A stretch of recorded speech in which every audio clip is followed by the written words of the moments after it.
This video is going to talk about the limit definition of derivative and how to use it. So first of all, this is the limit definition that you were introduced to in Chapter 3, and I want to talk about how it relates to rate of change or slope. Okay, so I've got the traditional formula that you see for slope. Another version that you'll see often is change in y over the change in x, or delta y over delta x.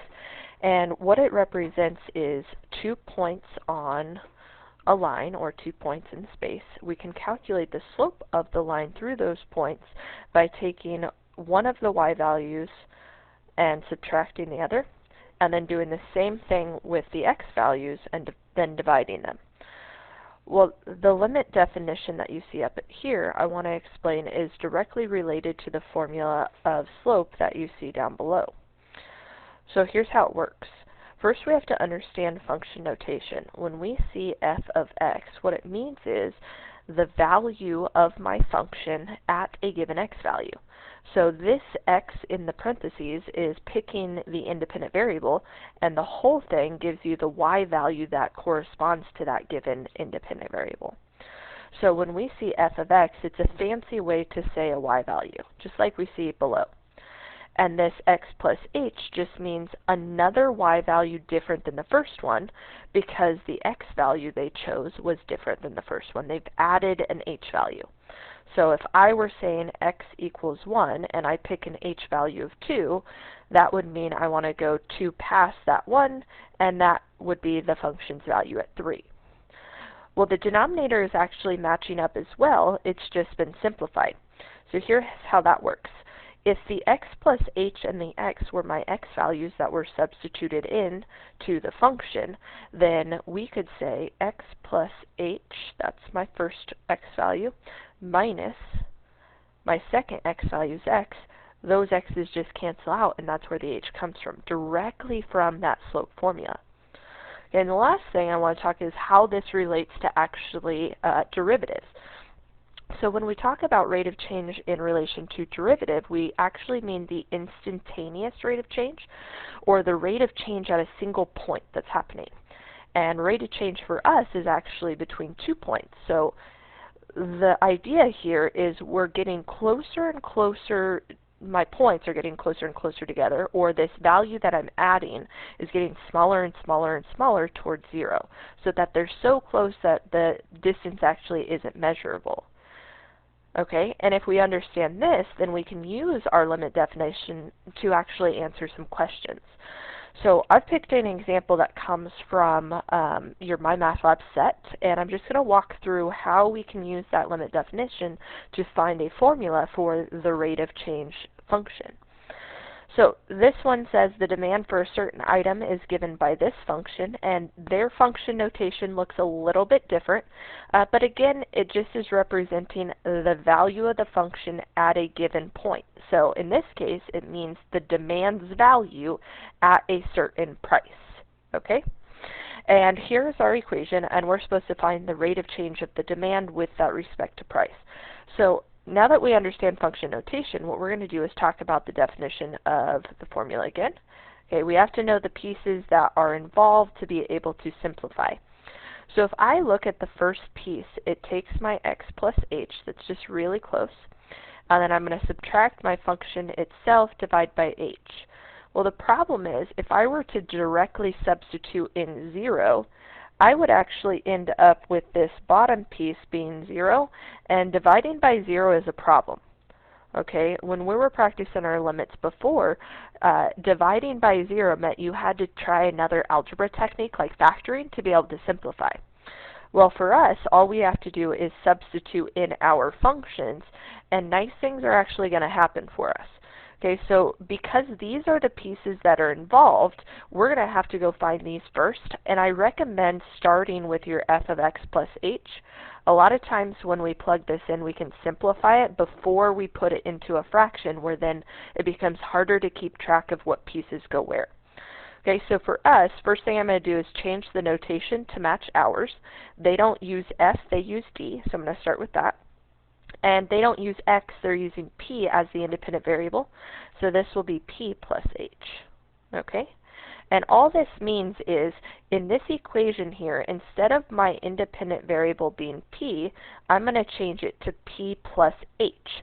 And because we have to pay attention to order of operations, anytime I substitute this, I'm going to use parentheses to do so. So that'll look like -5, grouping symbols, p plus h, still squaring it, and then moving on -6 times that quantity, p plus h, close it, and then plus 200. From here, we're able to expand and simplify. Again, we're not going to put it in this limit notation here until we've done some expanding and simplifying from this. So first thing to note is this squared means just write it twice. We are going to have to do some FOILing. And there is a shortcut for squaring binomials, but it's always safe to just write it out and expand. Now in the second piece, we can go ahead and distribute through, being careful that that negative is going to go through to both pieces. Because it's not so bad to just jump to that part, and then bringing that plus 200 down. Okay, from here, this -5 stays, but we're going to actually FOIL this inside part. So first is p squared, and then plus ph plus hp. When we see ph and hp, it's important to recognize that the powers on those are the same, so those really are like terms. And the power of a binomial is the middle terms, outside and inside here, will always combine. Okay, so we're going to say plus 2 of those pHs. Just pick your favorite order. And then last times last is plus the h squared. And then I'm just bringing down the rest. Finally, we can go ahead and distribute that -5 through all of those pieces there. So -5 p squared, -10 ph, and minus, again, 5h squared. Bringing this down, we're going to look for any like terms that may show up throughout here. Okay, sometimes there will be, sometimes there won't. Okay, so at this point, we don't have any like terms, and there's quite a few. So we're going to go and substitute this back into our notation. Okay, so I'm going to rewrite this beginning part. Limit as h approaches 0. And instead of this f of x plus h, I'm going to write this entire thing because that's what it ended up looking like.